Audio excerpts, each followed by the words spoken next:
김해 신공항에 대해 사실상 백지화 결정이 내려지자 여야가 엇갈린 반응을 내놨습니다. 민주당은 내년 부산시장 보궐선거를 앞두고 가덕도 신공항에 대한 기대감을 표시한 반면 국민의힘은 지도부에서도 입장차를 드러냈습니다.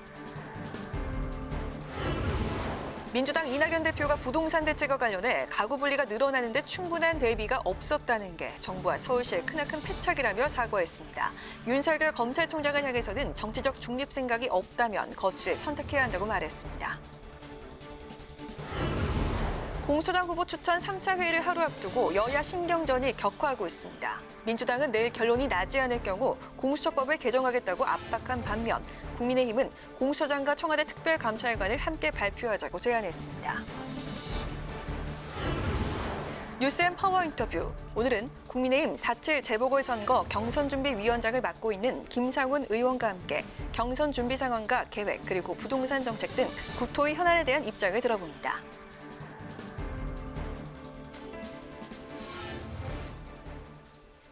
안녕하십니까. 11월 17일 의정종합뉴스 뉴스엔 시작합니다.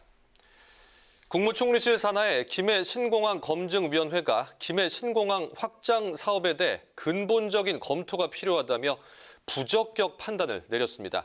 대안으로는 가덕도 신공항이 검토될 것으로 보이는데 정치권의 반응은 엇갈렸습니다. 홍혜진 기자입니다. 김해 신공항 건설이 4년여 만에 사실상 백지화 수순을 밟게 됐습니다. 김해 신공항 검증위원회가 사업 추진의 안전성과 절차적 문제 등을 지적하며 근본적인 검토가 필요하다고 밝힌 겁니다. 앞서 정부는 동남권 신공항 입지로 가덕도와 밀양 등을 대상으로 연구 용역을 실시했고 김해공항의 활주로를 늘리는 김해 신공항 안을 확정했습니다. 하지만 활주로 신설을 위해 공항 인근 산을 깎는 문제 등을 두고 논란이 일었고 정부는 지난해 12월 검증위를 구성해 타당성 검증에 나섰습니다. 결국 검증위는 국토교통부가 산을 깎는 문제를 부산시와 협의하지 않은 것은 문제라는 법제처의 유권 해석 등을 인정하며 부적격 판단을 내렸습니다. 김해 신공항 백지화로 가덕도 신공항 건설이 탄력을 받을 전망입니다. 정치권의 반응은 엇갈렸습니다. 민주당은 검증위의 조사 결과를 존중한다면서 가덕도 신공항 지지 의사를 밝혔습니다.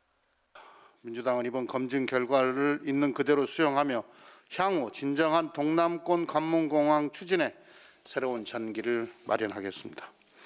이어 가덕도 신공항 전담기구를 구성하고 신속한 추진을 위한 특별법을 발의하는 등 당 차원에서 적극 지원하겠다고 말했습니다. 국민의힘의 경우 TK 지역 의원들은 반발했지만 부산 지역 의원들은 정부의 가덕도 공항 추진에 협조할 수 있다는 뜻을 밝히면서 이견을 보였습니다. 김종인 비상대책위원장은 정부 정책이 지켜지지 않은 것은 유감이지만 가덕도 공항에 대해 검토하겠다고 밝혔습니다. 반면 대구를 지역구로 둔 주호영 원내대표는 사업 변경 절차를 문제 삼으며 정부 여당이 내년 부산시장 보궐선거를 의식한 결정이라고 비판했습니다. 김해 신공항 확장에 문제가 없고 그것을 하겠다고 발표해 왔습니다만은 부산시장 선거에서 덕을 보려고 무리하게 이런 변경을 추진하는 것 같습니다. 정부의 국책사업 번복에 대해 주무부처나 지역민들의 반발이 거셀 것으로 예상되는 가운데 가덕도를 지지하는 여당 PK 지역 의원들과 반발하는 TK 지역 의원들 간의 기싸움도 불가피해 보입니다. 국회방송 홍혜진입니다. 민주당 이낙연 대표가 중견 언론인들의 모임 관훈클럽 토론회에 참석해 정부의 부동산 정책을 뼈아픈 패착이라며 사과했습니다. 추미애 법무부 장관과 윤석열 검찰총장 갈등에 대해서도 입장을 밝혔는데 윤 총장에게 공직자로서 합당한 처신을 해달라고 말했습니다. 장정현 기자가 보도합니다. 더불어민주당 이낙연 대표가 올 들어 두 번째 관훈 토론회에 참석해 현안에 대한 입장을 밝혔습니다. 이 대표는 최근 전세 대란 등을 불러온 정부의 부동산 정책을 성공으로 보기 어렵다며 국민에게 사과했습니다. 가구 분리 또는 1인 가구가 폭발적으로 늘고 있다라는 얘기겠죠.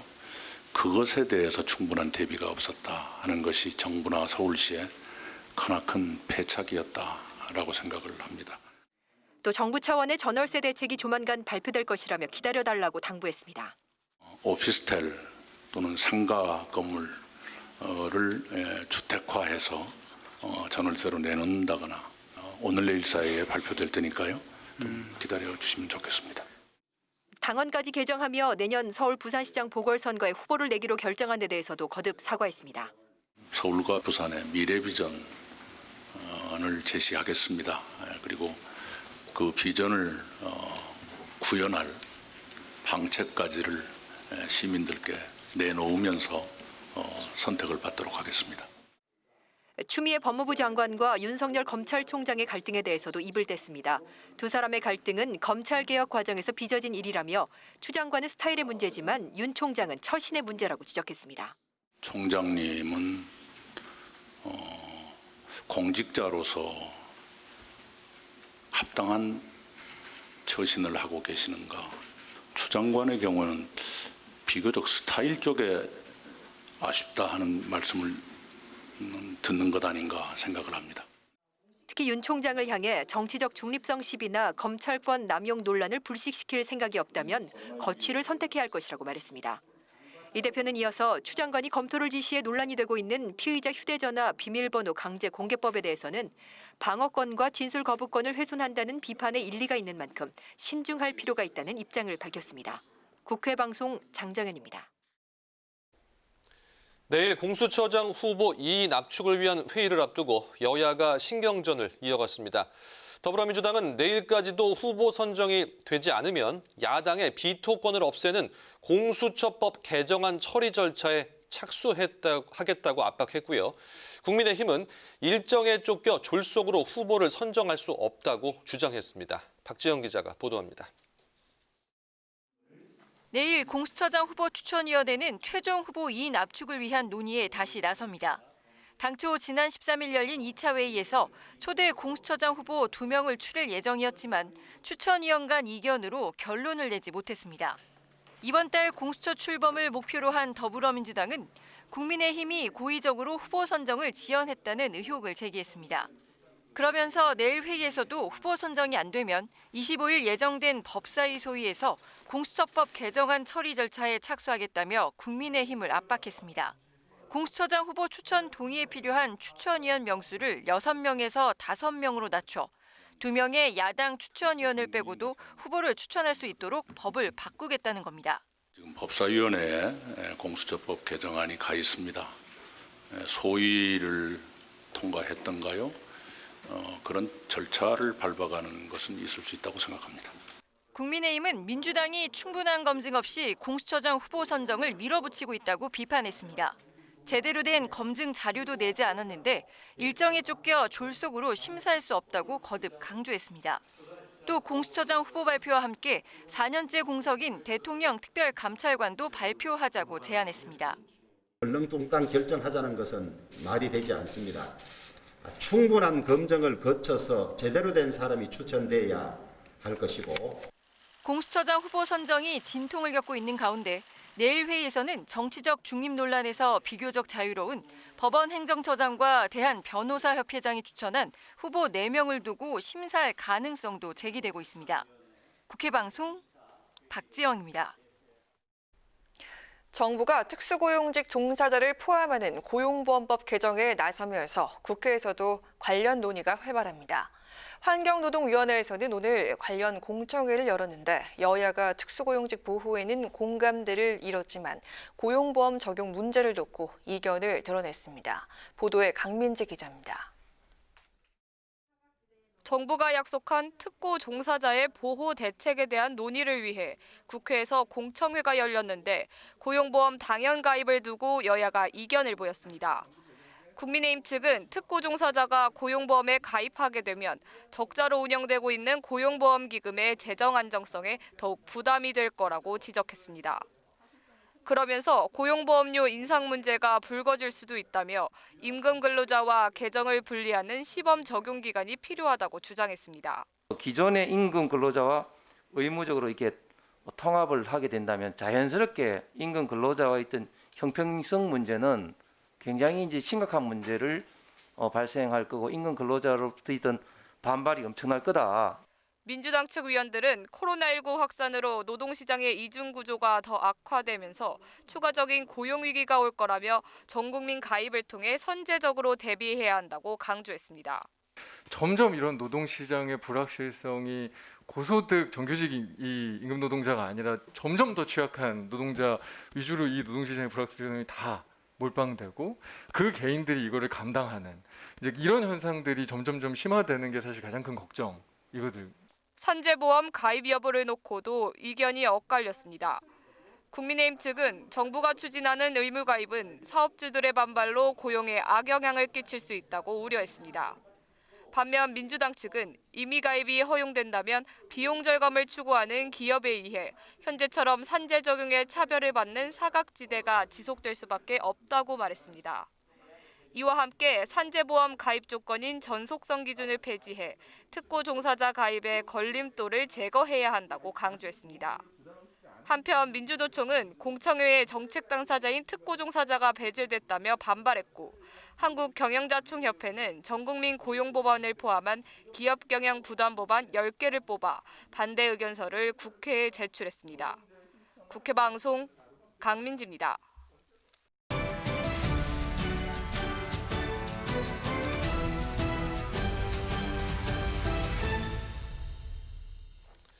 이슈 분석 김동길 기자와 함께합니다. 어서 오세요. 어서 오세요.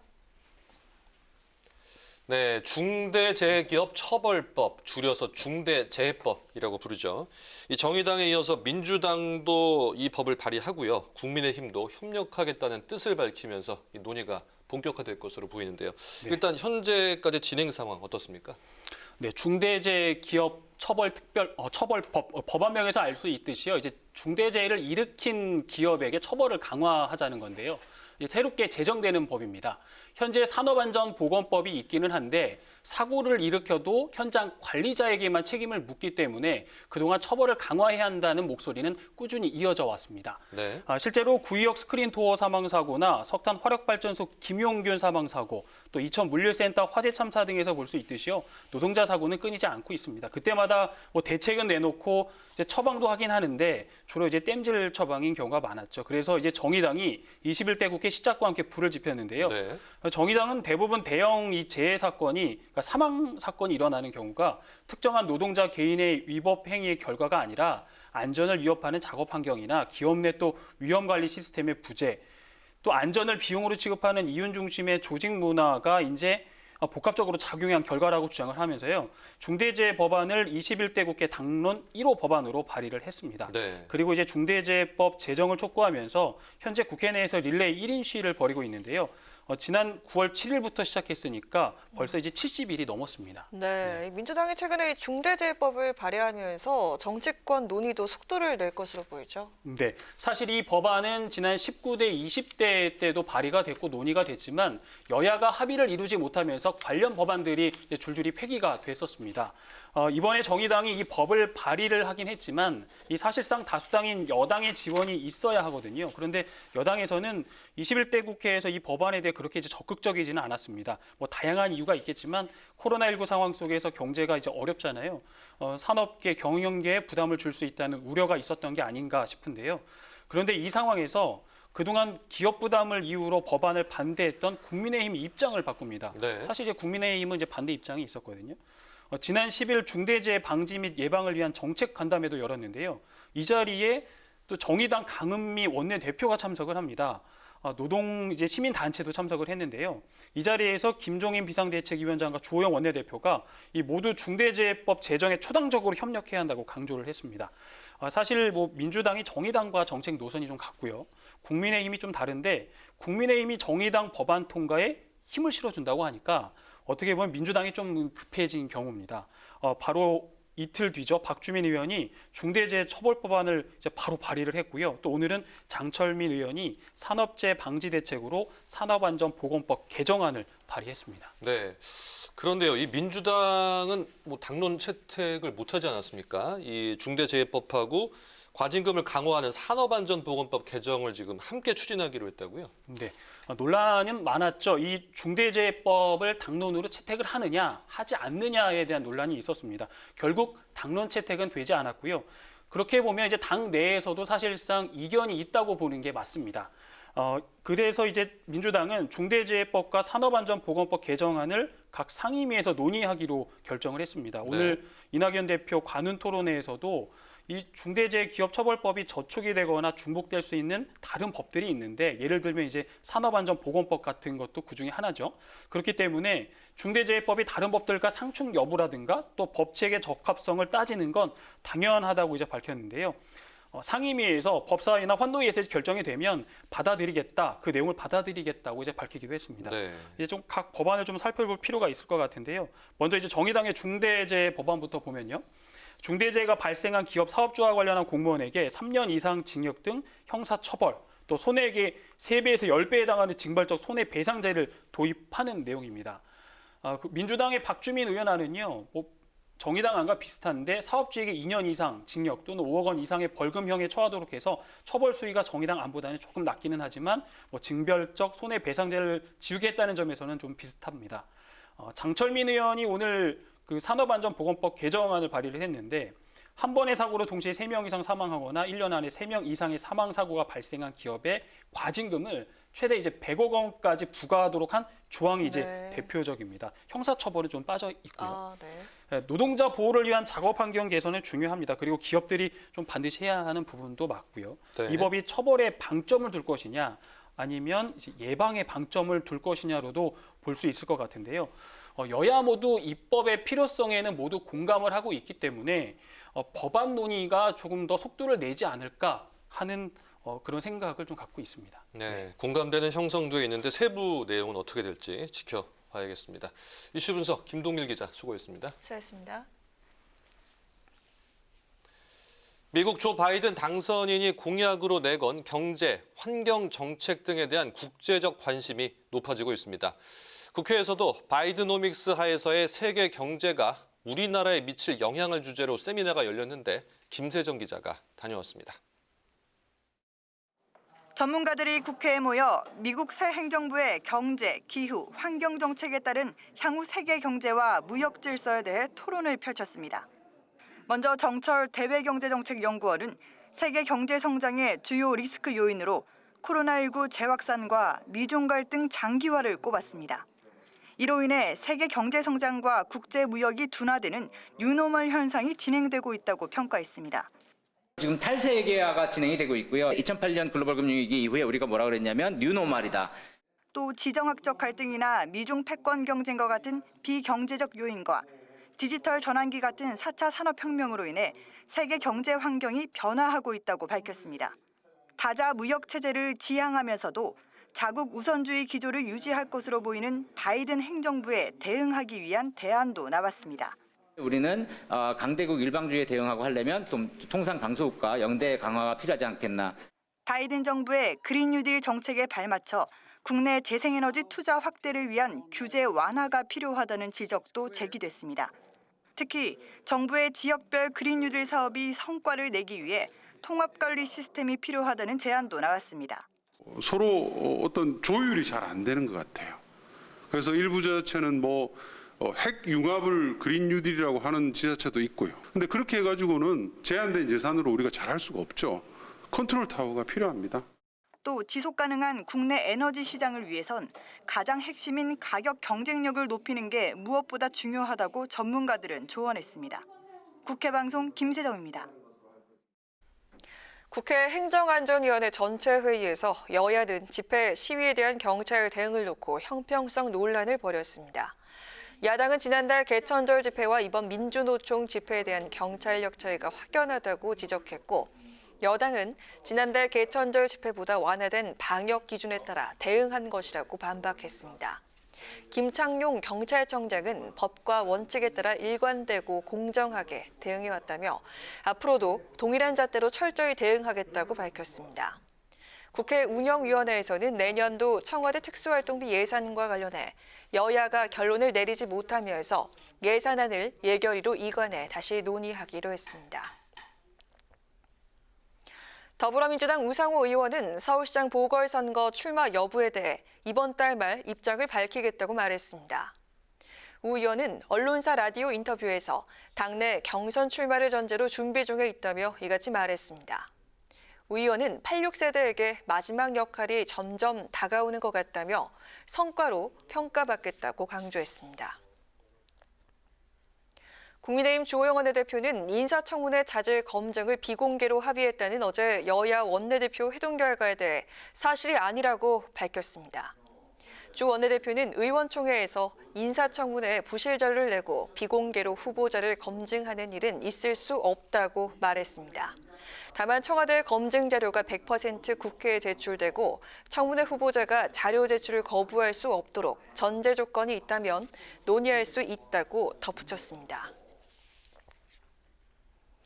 21대 국회 의회 외교 포럼이 세계 권역별 회장 17명을 위촉하고 공식 출범했습니다.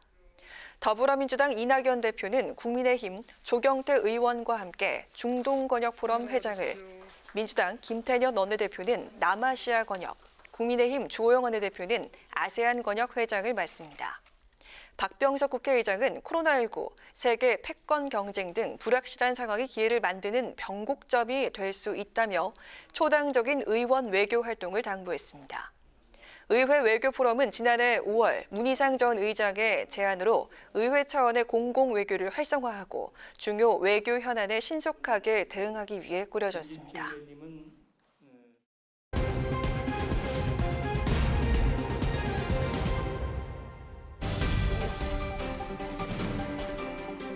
사람들의 시선을 끈 오늘의 정치 뉴스 강아랑의 정치톡 시간입니다. 11월 17일 첫 번째 정치톡 만나보시죠.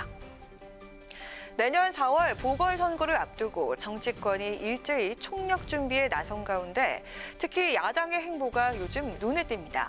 오늘 국민의힘 주호영 원내대표는 조만간 당 차원의 대국민 사과가 있을 거란 언급을 했다고 하는데요. 어떤 내용의 사과일까요? 우리가 국정을 맡아 있다가 탄핵을 당하고 국정을 넘겨준 상황, 그다음에 우리 당 출신 두 전직 대통령이 구속된 상황에 대한 입장 표명이 있을 것이라고 누차 말씀해왔죠. 사과는 필요하다고 저는 봅니다. 오늘 아침 라디오 방송에 출연한 주 원내대표는 이명박, 박근혜 두 전직 대통령 구속에 대해 당 차원에서 입장 표명이 있을 것이라고 밝혔습니다. 어제 김종인 위원장이 비공개 비대위 회의에서 이에 대해 언급을 한 사실을 소개하면서 그렇게 오래 걸리지는 않을 것이라고 전했는데요.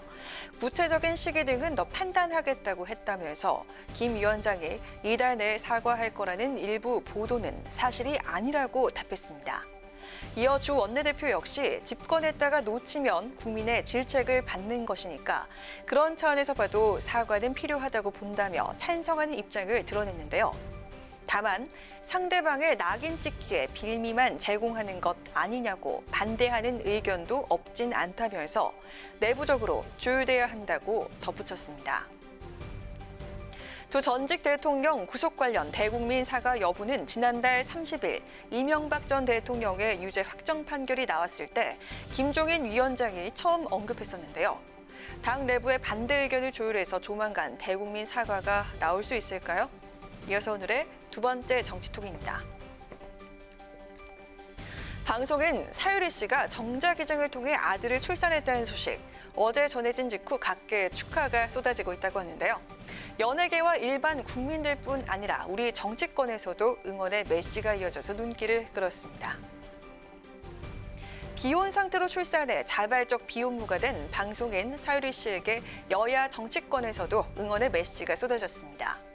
먼저 민주당 한정혜 정책위 의장은 오늘 아침 원내대책회의에서 축하드리고 아이도 축복한다며 아이가 자라게 될 대한민국이 더 열린 사회가 되도록 우리 모두 함께 노력해야 한다. 국회가 그렇게 역할을 하겠다고 밝혔습니다.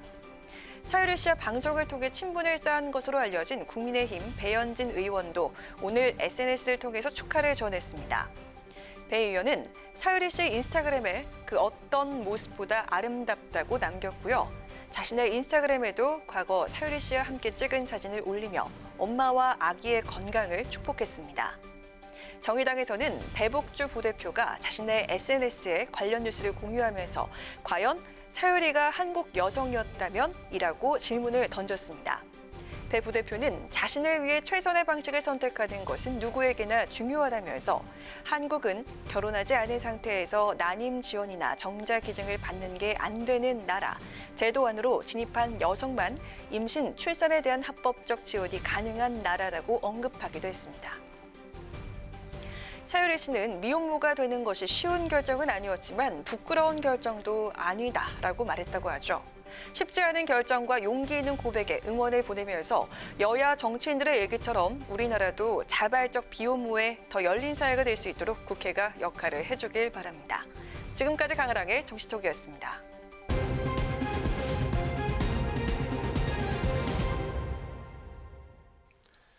김해 신공항 검증위원회 타당성 검증 결과 소식 앞서 전해드렸죠. 이전 정부가 결정한 김해 신공항 안이 4년 만에 사실상 백지화되면서 가덕도 신공항 사업 추진에 속도가 붙을 것으로 전망되는데요. 관련 입장 가덕도가 있는 부산 북강서구의 지역위원장을 맡고 있는 더불어민주당 최지은 국제대변인 전화 연결해서 이야기 들어보도록 하겠습니다. 안녕하십니까? 안녕하세요. 네. 최지은입니다. 네, 오늘 발표한 검증위원회의 결론은 김해 신공항 계획의 근본적인 검토가 필요하다 이런 내용이었습니다. 민주당에서도 사실상 백지화로 받아들이고 있는 건가요? 어떻습니까? 네, 그렇습니다. 말씀하신 것처럼 오늘 검증위에서 김해 신공항 계획안은 확장성 등 미래 변화에 대응하기 어려워서 근본적으로 재검토해야 한다라고 결론을 내렸으니까요. 사실상 백지화를 선언한 것입니다. 네. 지난 10개월 동안 논의를 마치고 마침내 내린 결론을 존중하고 환영하는 입장입니다. 네. 다만 이제 돌이켜보면 너무 멀리 돌아온 것 같습니다. 네. 그래서 끝날 때까지 끝난 것이 아니라는 자세로 조금 더 신속히 세밀하게 준비를 해야 될 것 같습니다. 또 민주당이 그동안 김해 신공항 대신에 가덕도 신공항 추진에 힘을 실어왔는데 오늘 결과로 더 속도를 낼 것으로 전망이 되고 있죠. 현재 민주당 부산 북강서구 지역위원장을 맡고 계신데요. 지금 지역 분위기 어떻습니까? 네, 부산 전체적으로는 굉장히 환영하는 분위기입니다. 여야 어디를 지지하시든지 상관없이 부산 시민들이 굉장히 환영을 하시는데 그동안 과연 이 가덕 신공항이 될까 이렇게 반신반의하시는 분들도 지금은 정말 되는구나 이렇게 긍정의 메시지로 보시고 또 이 가덕도라는 것, 가덕 신공항이라는 것은 우리나라에 필요한 관문공항이지만 또 부산 경제 발전에 위해서도 꼭 필요한 것이기 때문에 대통령이 부의경시 도민과 약속을 지키셨구나 그리고 부산 경제에 희망이 있구나 이런 분위기입니다. 네, 그래서요. 이 민주당의 부산 경남 지역 의원들을 중심으로 이 가덕도 신공항 특별법까지 추진을 하겠다. 지금 이런 얘기들이 나오고 있는 것으로 알고 있는데요. 그 추진해서 관련 계획이 이 당내에서 좀 어떻게 좀 마련이 현재 되고 있습니까? 어떻습니까? 네, 2030년에 부산 엑스포가 예정이 되어 있는데 네. 그때까지 가덕도 공항을 이제 만들어서 부산 엑스포 때 가덕도 공항을 이용할 수 있도록 하는 것이 저희 목표입니다. 그래서 그 목표로 사실은 시간이 얼마 안 남았어요. 그 목표로 좀 신속하고 광범위한 준비를 해야 되는데 오늘 더불어민주당은 동남권 신공항 추진단을 꾸리기로 결정을 했습니다. 네. 또 합법적 절차를 생략하지 않으면서도 최대한 시간을 단축하는 방법으로 가덕도 신공항을 추진하기 위한 특별법을 발의할 예정이고요. 또 가덕도 신공항 적정성 검토 및 연구 용역비 20억도 확보할 예정입니다. 동시에 이것은 저희 중앙당에서 하는 것이고 더불어민주당 부산시당에서는 당원들이 주축이 된 가덕도 신공항 추진 특위가 출범할 예정인데요. 제가 위원장을 맡을 예정입니다. 네. 그래서 가덕도와 김해공항에 모두 있는 부산 강서구의 지역위원장으로서 가덕도 어민 등 또 가덕도를 하면 피해를 보는 분들도 계신데 그분들의 의견까지도 잘 경청하고 반영하도록 준비를 하겠습니다. 네. 그런데 국민의힘 등 야당에서는요. 김해 신공항 백지화나 가덕도 신공항 추진이 정책적인 판단이 아닌 부산시장 선거를 앞둔 정치적인 계산이 반영된 거 아니냐 이런 지적이 나오고 있고 또 TK 지역의 반발 조짐도 보이는데 여기에 대해서 어떤 입장이십니까? 아니 정치인이 약속을 지키는 것이 정상인데 그것이 왜 선거용으로 이렇게 오해를 하시는지 모르겠습니다. 만약에 이게 선거용이면은 4.15 총선 전에는 왜 안 했습니까? 그리고 선거가 내년에는 재보궐이 있지만 또 내후년에는 대선이 있잖아요. 네. 언제 결론을 내도 항상 이렇게 선거용이라고 얘기는 할 수가 있죠. 그런데 사실은 야당에서도 부산 야당 의원들은 찬성을 하시는 분들도 많으세요. 네. 그래서 이게 정말 부산에 도움이 되는 건데 여야 뭐 이렇게 할 것이 아니라 그동안 돌아도 너무 돌아온 이 17년이 걸렸거든요. 이 논의가 시작되고 지금 오늘까지. 그래서 이 잃어버린 17년을 빨리 채워놓기 위해서는 더 이상 지체할 시간이 없기 때문에 더 이상 정치적으로 이용하지 말고 좀 신속하고 세심하게 준비를 해야 된다 이런 말씀을 드리고 싶습니다. 네, 알겠습니다. 위원장님 오늘 말씀 감사합니다. 고맙습니다. 네, 고맙습니다. 네, 지금까지 더불어민주당 최지은 국제대변인과 함께했습니다.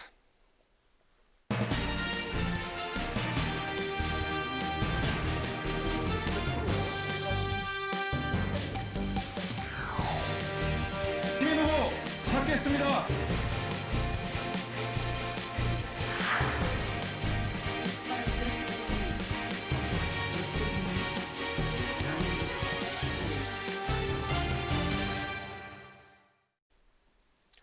네, 이번 시간은 뉴스앤파워 인터뷰 코너입니다. 내년 서울과 부산시장 보궐선거를 앞두고 여야 정치권이 본격적인 선거 준비에 박차를 가하고 있습니다. 오늘은 국민의힘 4.7 재보궐선거 경선 준비위원장을 맡고 계신 대구 서구 지역구의 김상훈 의원과 함께 이야기 나눠보겠습니다. 어서 오십시오. 어서 오세요. 네, 안녕하세요. 네, 요즘 많이 바쁘실 것 같은데요. 예, 출연해 주셔서 감사드리고요. 대선의 전초전이라고 할 수 있습니다. 이 재보선 이제 한 5개월이 채 안 남지 않았습니까? 예. 이번에 국민의힘에서 경선 룰을 잠정 확정을 지었는데요. 이 새로운 것들이 많습니다. 시민검증특별위원회, 100% 여론조사, 정치 신인 트랙, 이 많은 것들이 지금 처음 시도하는 것들인데요.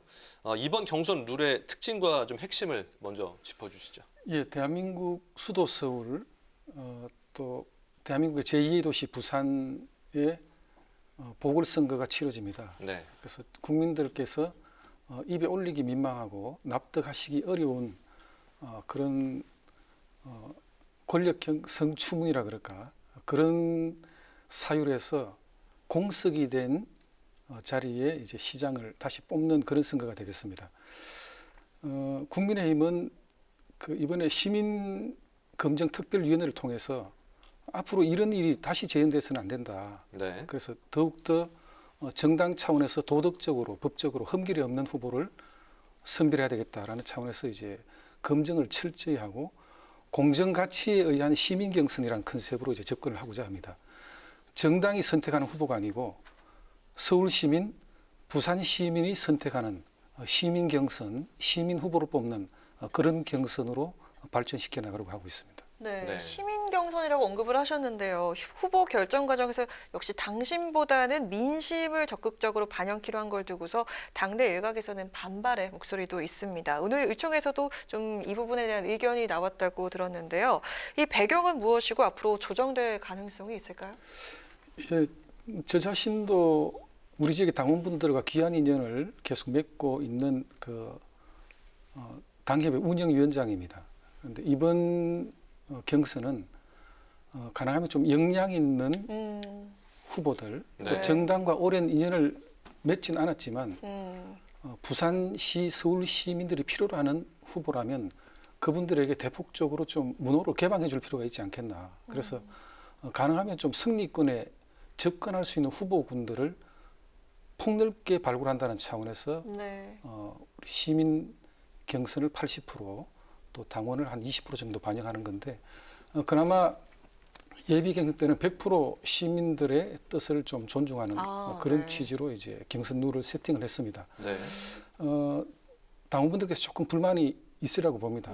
뭐 제가 볼 때는 이번 서울시장 경선은 특히 또 과연 지금 정권이 국민들을 위해서 잘 하고 있는 것인지에 대한 정권 심판 분위기가 저는 더욱더 가중되리라고 보는데 그렇게 본다면 대승적인 차원에서 또 당원분들도 좀 이해를 해줄 수 있지 않겠나 하는 그런 판단이 들고 오늘 의원총회에서 이런 부분에서 좀 자세하게 보고를 드렸습니다. 그래서 조금 불만이 있으신 분들도 계시지만 승리를 위해서는 100% 시민 경선이 필요하다라고 또 주장하시는 분들도 계시고 해서 아마 공천관리위원회에서 이 경선 룰과 방식을 가지고 정말 제대로 된 후보를 좀 선별할 것이다 그렇게 판단을 하고 있습니다. 그럼 이 방식이 바뀔 가능성은 높지 않겠네요. 예, 공관위에서 공식적으로는 다시 좀 의견을 나눠 볼 테지만 네. 이 프레임 자체가 근본적으로 변화되리라고는 생각하지 않습니다. 네. 공관위는 출범이 아직 안 된 상황이죠? 예, 11월 말이나 12월 초에 발족할 것으로 그렇게 예상이 됩니다. 네, 알겠습니다. 그리고요, 이 여성 가산점 도입 여부가 또 쟁점이 되고 있습니다. 뭐 듣기에는 한 20% 정도 이제 그렇게 얘기가 들리는데요. 이 경선 준비에서 좀 이와 관련해서 어떤 이야기들이 남았는지, 어떤 방향으로 좀 무게가 실리고 있는지 한번 말씀해 주시죠. 특히 이번 보궐선거가 이제 그 서울, 부산 두 분 시장님이 참 불미스러운 일로 그렇게 시정을 팽개치고 자리를 비운 그 자리를 이제 메꾸는 선거이기 때문에 더욱더 여성 정치인의 가치를 존중해야 되지 않겠나 하는 그런 의견들이 많습니다. 네. 여성 정치 신인에 대한 가점을 인정하겠다는 것은 이론의 여지가 없고 네. 다만 이제 여성 정치인 기존의 정치 경력이 많은 분들에게도 가산점을 부여할 것인지에 대해서는 경선 준비위원회에서 여러 가지 논의를 했습니다마는 대체적으로 좀 인정을 하는 쪽으로 논의가 많이 됐었어요. 네. 다만 공천관리위원회가 발족할 때쯤이면은 양 지역의 후보 윤곽이 좀 드러날 그런 시기입니다. 네. 그럼 그때 다시 한번 공천관리위원회에서 판단을 하는 게 좋지 않겠느냐 그렇게 판단하고 본경선에도 아마 여성 정치 신인에게 가점을 부여하는 부분에 대해서는 특별한 이견이 없으리라고 보고 여성 가산점에 대해서는 다시 한번 정리할 기회가 있을 것이다 그렇게 생각을 합니다. 네. 네, 또 얼마 전 의원께서는 내년 보궐선거를 반문연대라는 이 좁은 개념에 가둬놓고 치러서는 안 된다 이렇게 언급을 하셨는데요. 최근에 국민의당 안철수 대표가 제안한 야권 재편과도 좀 어느 정도 일맥상통하는 부분이 있는 것 같은데 넓은 의미의 선거 연대가 가능할까요? 예, 제 자신이 여러 언론의 인터뷰를 통해서 밝혔지만 경선 룰과 방식은 두 번째 문제이고 결국 저는 사람의 문제가 굉장히 중요하다고 봅니다. 그래서 서울 시민과 부산 시민께서 정말 이번에 서울과 부산을 발전시켜줄 후보를 원하실 테고 그렇다면 반문연대라는 편협한 정치연대로 시민들께 접근해서는 안 된다라는 생각이 들고 네. 정말 서울시, 부산시의 발전을 역동적으로 이끌어낼 수 있는 그런 후보가 계시다면 유연하게 문호를 개방하고 연대할 필요가 있다 그렇게 생각을 하고 있습니다. 아마 김종인 비대위원장께서도 상황에 따라서 좀 유연하게 대처하시리라고 그렇게 생각을 하고 있습니다. 문은 열고 그 다음에 폭넓은 후보군 중에서 가장 적합한 후보를 선별해 나가는 것이 오히려 경선의 시민들의 관심과 참여를 고조시키는 방법이 될 수 있지 않겠나 그렇게 생각을 하고 있습니다. 네, 검증된 능력 있는 후보라면 좀 유연하게 대처하시겠다. 그렇습니다. 이렇게 정리를 해주신 것 같습니다. 네. 그리고 이제 오늘 또 이 얘기를 안 해볼 수가 없는데요. 또 의원님께서 국토위 지금 소속이시죠? 예. 오늘 그 김해 신공항 건설과 관련해서 근본적인 검토가 필요하다 이런 지금 결과가 나왔습니다. 뭐 사실상 백지화라고 지금 결론을 내렸던 것 같은데요. 이 지금 지역부나 또 국민의힘의 분위기 어떻습니까? 뭐 좋지 않을 것 같은데요. 분위기보다도 이제 국제관문공항의 건설은 국가 백년대계라고 생각을 합니다. 네. 세계적인 공항건설 전문 용역 기관인 파리공항공사 ADPI에서 2015년도에 용역을 스타트를 했습니다. 그리고 이제 김해 신공항이라는 대안을 확정을 했고 거기에 대해서 5개 지자체가 합의를 하고 국토교통부가 김해 신공항에 대한 기본 계획을 수립한 지가 지금 이제 2년이 돼 가고 있습니다. 그럼 결국 김해 신공항을 추진하기 위해서 5년의 세월이 걸렸는데 그것을 오늘 이제 총리실 검증위원회가 원점에서 재검토하는 듯한 그 백지화에 가까운 그런 그 검증 결과를 발표를 했는데 네. 그러면 앞으로 이런 중요한 공항 건설 또는 중요한 국가 정책을 어떤 국민이 신뢰할 수 있겠느냐. 최고의 용역기관이 결론을 내리고 국토교통부가 기본계획을 수립해야 하는데 이게 5년 만에 다시 원점으로 회귀가 됐어요. 근데 그것이 만약에 내년에 있을 부산시장 선거로 분위기가 급변했다고 다들 이제 이야기를 하시는데 만약에 그렇다면 그거는 정말 문제가 아니겠나. 국민의 세금 10조가 들어가는 이 사업 자체가 5년 만에 정치적인 이유로 번복이 된다면 국가 발전을 그럼 어디서 담보할 수 있는 것인지 그런 데 대한 근본적인 회의감이 드는 것이 사실입니다. 그래서 저는 역으로 5년 동안 추진했던 이 계획을 혹시 정치적인 이유로 만약에 이렇게 좀 물꼬가 변화가 된다면 네. 그렇게 자신이 없는 것인가.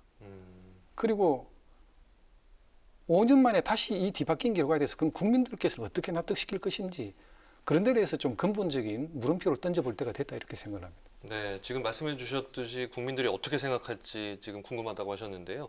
실제로 그 지역구가 지금 대구 서구시잖아요. 혹시 지역구 좀 여론도 들으신 부분들이 있나요? 그래서 저는 이것을 그 PK와 TK의 편가름 이렇게 가서는 안 된다고 생각합니다. 네. 국가 100년 대계인 국제관문공항 건설이 세계 최고의 용역기관에 의해서 결정이 되고 5개 지방자치단체가 합의를 하고 그다음에 이게 주무부처인 국토교통부가 김해 신공항은 안전성과 환경, 소음 등에서 문제가 없다고 11차례나 반박을 했어요. 네. 이 결과가 지금 이제 번복이 된 겁니다. 예. 그러면 원칙적으로 국가 정책이 정해지고 다시 번복되는데 다들 이렇게 해서 되는 것인가라는 데 대한 근본적인 의문표가 생긴다면 이것은 바람직스럽지 않다.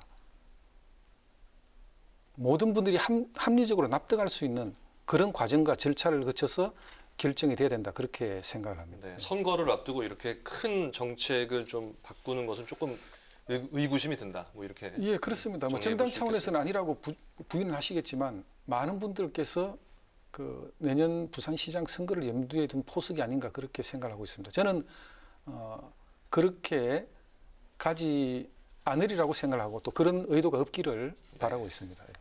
네, 의원께서는 국민의힘에서 비중을 두고 다뤄야 할 공약은 부동산 정책이라고 언급을 하신 바가 있는데요. 정부가 부동산 공시가격 현실화계획을 발표를 하면서 또 부동산 민심이 들썩이고 있는데 여기에 대한 평가와 또 국민의힘 대응책 어떻습니까?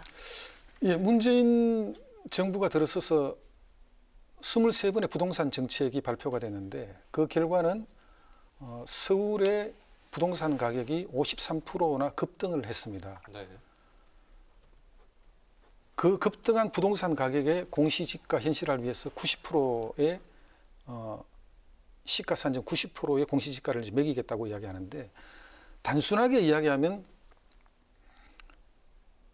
정부가 실패한 정책의 책임을 국민이 공시지가 인상의 부담을 져라 이런 결과가 되어버리거든요. 네. 그래서 국민들이 과도한 세금 부담을 촉발시키는 공시지가 인상이 그냥 쉽게 이렇게 결정돼서는 안 된다. 그렇게 판단이 되고 책임이 좀 전가됐다. 국민들께 그렇습니다. 이렇게 보시는 건가요? 다들 잘못된 부동산 정책으로 해서 부동산 가격이 폭등했는데 그 폭등한 부동산에 공시지가의 90%를 매기겠다고 하니까 네. 실패는 정부가 하고 책임은 국민에게 지우는 그런 형국이 되는 겁니다. 그래서 저는 가장 중요한 것이 정책과 정치는 현장에 있는 민심의 목소리를 외면하면 그건 절대 성공할 수가 없습니다. 저는 용기 있는 정치인, 용기 있는 지도자는 잘못된 정책 노선을 과감하게 수정할 수 있는 사람이 정말 용기 있는 지도자라고 생각을 합니다. 그런 부분에 대해서 좀 심사숙고해야 될 때가 아닌가 그렇게 생각을 합니다. 네, 그리고요. 이 정부가 뭐 이번 주 내에 지금 발표할 것으로 알려졌는데요. 전세 대책이 곧 나온다고 합니다. 지금 뭐 전세값도 급등하고 사실 전세집 찾기가 쉽지가 않은데요. 이 대책 어떻게 효과를 좀 발휘할 수 있을까요? 어떻습니까? 정부가 이제 공공임대주택을 늘리겠다고 이야기하는데 과연 지금 필요로 하는 물량만큼 공급할 수 있을 것인지에 저는 굉장히 의문이 들고요. 네.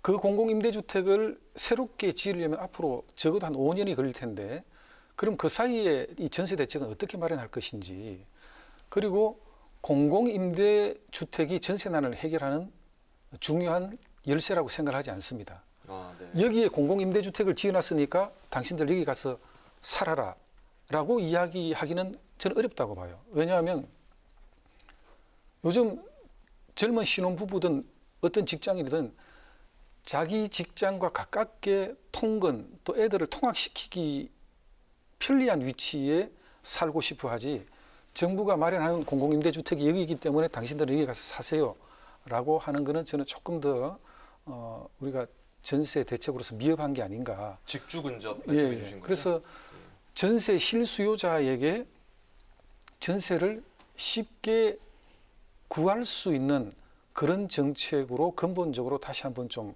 검토를 해야 된다.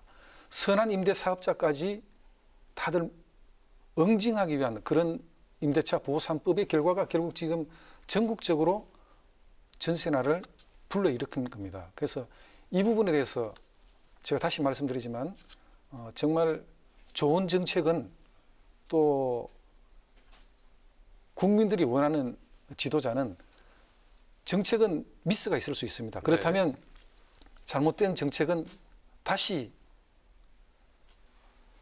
근본적으로 노선을 수정할 수 있는 그런 용기가 필요한 때다. 그렇게 생각을 합니다. 그래서 정부의 부동산 정책이 저는 가능하면 실수요자가 자기 생애의 소득을 적절하게 안분하면서 집값과 전세값을 치를 수 있고 집을 구하기 쉬운 그런 정책으로 바뀌어야 된다. 자꾸 대출을 억제해서 집을 못 사게 한다면 현금 부자만 집을 구하기 쉬운 세상이 돼갑니다. 그거 바람직스럽지 않잖아요. 그런 부분에 대해서 정부가 좀 양심을 갖고 판단하셔야 될 때가 됐다 이렇게 생각합니다. 좀 근본적인 대책을 마련해야 된다 이렇게 정리를 해주셨고요. 그렇습니다. 이 부동산 문제 얘기가 나와서 지금 드리는 말씀인데요. 그 국회가 이제 세종시로 지금 이전하려고 추진을 하고 있지 않습니까? 뭐 본회의장하고 의장실 빼고 다 간다 좀 이런 얘기가 있는데요. 그래서 세종시 집값도 지금 엄청 들썩이고 있습니다. 이 세종시로 이전하는 문제에 대해서는 좀 국민의힘 입장은 어떻습니까? 많은 공무원들께서 불편을 겪고 계시기 때문에 그 국회 분원의 세종시 이전에 대해서 저는 근본적으로 반대하지는 않습니다. 다만 공감대 형성이 필요하고 또 그것도 이면에 충청 세종 시민들의 표심을 얻기 위한 그런 정책이라면 처음부터 미스할 가능성이 있다. 만약 그쪽에 더욱더 발전시키기 위한 그런 하나의 대안이라면 다른 대안도 충분히 검토를 할 수가 있을 것이다. 그렇게 봅니다. 그래서 여야가 공감할 수 있고 또 국회 분원이 옮겨간다면 서울 시민들도 저는 이해관계를 갖고 있다고 봅니다. 그래서 서울 시민과 또 충청 세종 시민들도 납득할 수 있는 그런 공감을 얻어가는 과정을 거쳐야 된다. 그렇게 생각하고 있습니다. 네, 마지막으로 21대 국회에서 이루고 싶은 목표 그리고 계획 한 말씀 듣겠습니다. 예, 저는 그 최근의 정치 또 특히 이 정부 들어서 미래로 나아가지 못하고 있다. 저는 그렇게 생각을 합니다. 과거에 너무 얽매여 있는 것은 아닌지 그리고 서로 편을 가르고 또 이념을 우선시하는 것은 저는 극히 잘못됐다. 가능하면 국회 내에서도 원활하게 국회가 돌아가려면 여당이 양보를 해야 됩니다. 또 화합할 수 있는 정치를 좀 진정성 있게 구현할 때가 됐다. 당리 당략에 의해서 또 선거에 너무 몰두한 나머지 뒤에 돌아올 수 있는 국익을 잠시 외면해 놓고 당의 이익을 먼저 우선시한다면 그것은 국회도 계속 앞으로 혼란이 벗어나지 못할 테고 국민들도 마찬가지라고 봅니다. 그 피해는 고스란히 국민들이 짊어져야 될 부분이기 때문에 가능하면 이제 과거가 아니고 미래를 봐야 되고 네 편 내 편의 편을 가르는 게 아니고 기업인이든 노동자든 같이 공생의 가치를 구현할 수 있는 그런 정치가 이제 진짜 필요하다고 생각을 합니다. 민주당에 더욱더 용기 있는 국회의원들이 많이 나와야 되고 청와대에도 민심 현장에 있는 목소리를 제대로 전달할 수 있는 정치인들이 많이 나와야 됩니다. 저는 여야가 좀 그런 목표를 향해서 같이 나가야 되는 게 아닌가 생각을 하고 또 저도 미력 하나만 좀 힘을 보태야 되지 않겠나 그렇게 생각하고 있습니다. 네, 말씀해 주신 대로 큰 틀에서 양보와 화합이 좀 필요할 것 같습니다. 앞으로도 활발한 의정활동 부탁드리고요. 네, 뉴스앤 파워 인터뷰 지금까지 국민의힘 김상훈 의원과 함께했습니다. 오늘 말씀 감사합니다. 예, 감사합니다. 나흘째 이어진 초미세먼지는 밤부터 전국 대부분 지역에 비가 내리며 해서 해소될 전망입니다. 내일까지 중부지방과 제주도에는 최고 30mm의 가을비 치고는 제법 많은 양의 비가 내리겠습니다. 그 밖의 지역에는 5에서 20mm 정도 비가 내리겠습니다. 네, 오늘 뉴스에는 여기까지입니다. 함께해 주신 여러분 고맙습니다.